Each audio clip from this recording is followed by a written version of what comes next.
Good morning, and yes, I'm laying on the ground, the cold, cold concrete. Today, I have to fabricate some sort of a transmission mount to hold that mess up.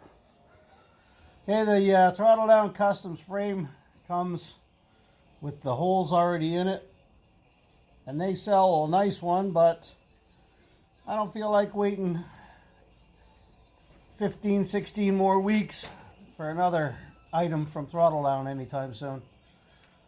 Okay, so I'm going to make my own, I guess similar to what they have. Alright, there's the pipe I'm using.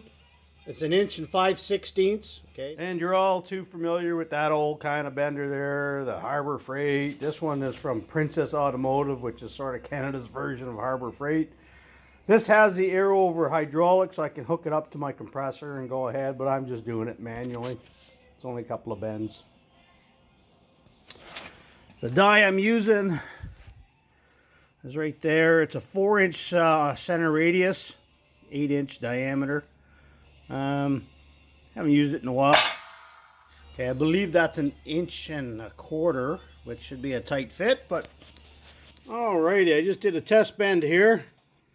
Marked my center, and as you can see, that's a 90. It might even be a little bit more than a 90. And it didn't crimp too bad. Just started to crimp up on the inside here, but the width looks pretty good. So the tighter die works. So I'll be able to get 90s out of this, no problem. All right, we're all set up. I got her measured off, center lines and all that sort of stuff. With this kind of bender, obviously you need quite a bit past the rollers. Whereas if you had a rotary bender, like you only need like 1 inch or so, enough to clamp on and rotates around and pulls the pipe through. All right. I didn't bother to count the bends on my test bend because, well, it doesn't really matter. I'm just eyeballing it. That's pretty darn close to a 90 on a cheap old pipe bender. They always spring back a bit.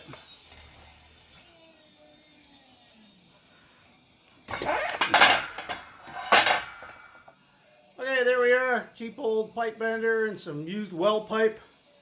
What I'm going to do is I'm going to cut them off right around here after the bend to give me about, what I'm looking for is about 4 inches. Okay, there we are. First one mocked up. It was just a hair long, but it'll be fine. Obviously the pipe is not as wide as the frame, so it's just a matter of centering it as best you can. Let's get to making the front one. Alright, second one done. Pair of 90s are close enough to it. I'll get them measured up and cut up, and we'll mock this mess up.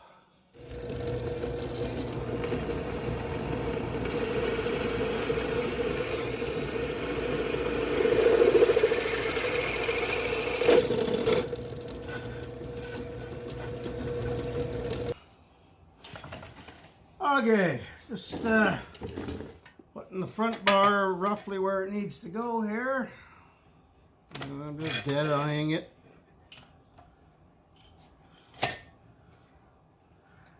Just trying to get it the same on both sides. That looks pretty good right there.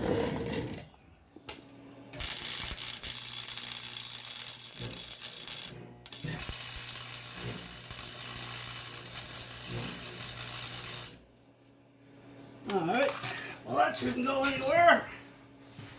Now I'll do the same for the back one. Alright, there's the mount basically mocked up for tube work.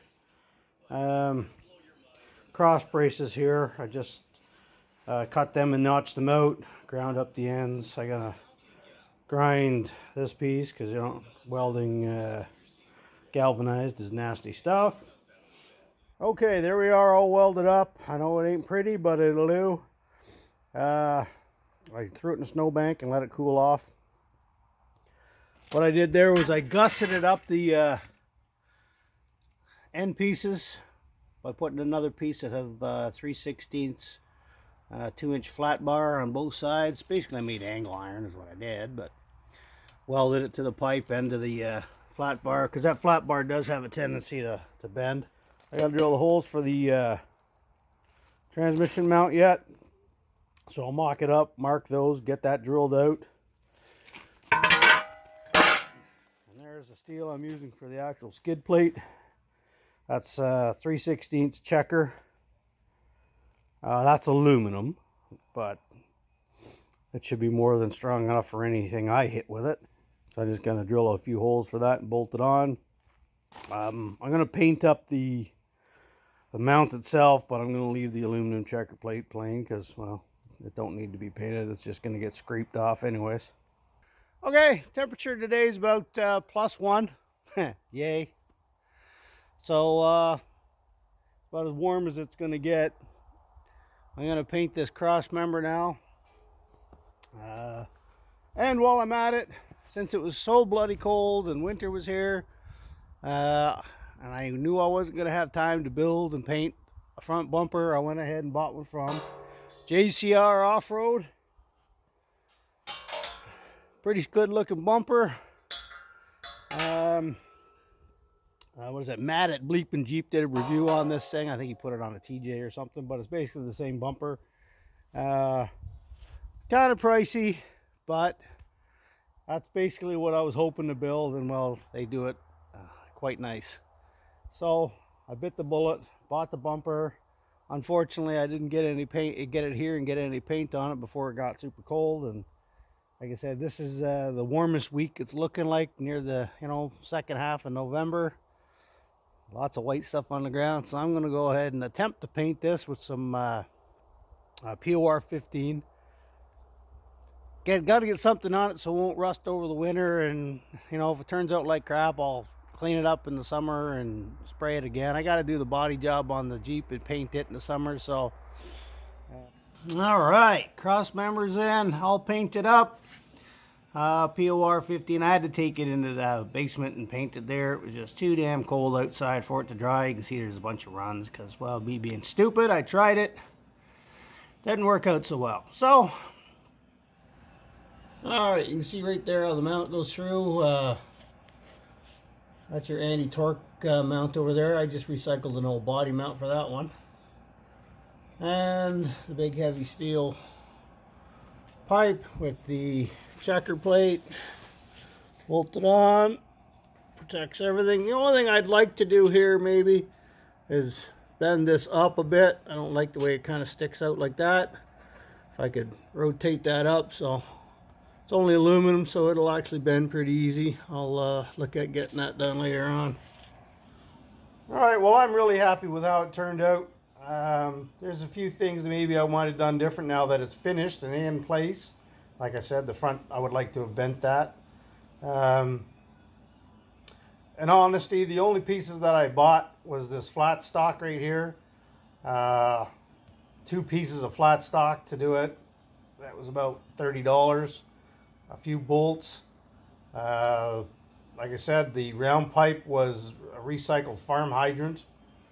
And the checker plate I got at my dad's place was sitting in the back. I just threw it in the back of the Jeep and brought it home with me. So if you were to actually go out and buy the metal, you may be into it for $100, $150 at best. I think I did okay for $30.